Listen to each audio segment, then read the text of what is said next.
জয়পুরহাটের খেতলাল উপজেলা আওয়ামী লীগের যুগ্ম আহ্বায়ক ও মাহমুদপুর ইউপি সদস্য রেজাউল করিম প্রকাশ্যে মুজিব কোড পুড়িয়ে দল থেকে পদত্যাগের ঘোষণা দিয়েছেন। রবিবার দুপুরে উপজেলার চৌমোহনী বাজারে সড়কের মধ্যে তিনি মুজিব কোড পুড়িয়ে পদত্যাগের ঘোষণা দেন।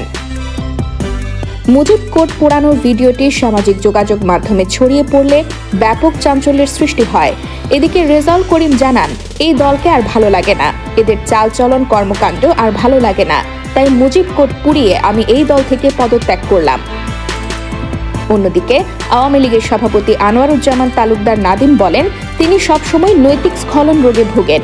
বিগত সময়ে তৎকালীন স্থানীয় সংসদ সদস্য ও হুইপ আবু সাইদ আল মাহমুদ এরকম মানুষদের নিয়ে রাজনীতি করেছেন, যার ফলে আজকের এই দৃশ্য। ভবিষ্যতে আরও অনেক হাইব্রিড নেতাকে দল ত্যাগ করতে দেখা যাবে। রেজাউল করিমের পদত্যাগের সিদ্ধান্তটি স্থানীয় রাজনীতিতে চাঞ্চল্য সৃষ্টি করেছে এবং এ ঘটনার পর আরও কিছু নেতার দল ত্যাগের আভাস পাওয়া যাচ্ছে।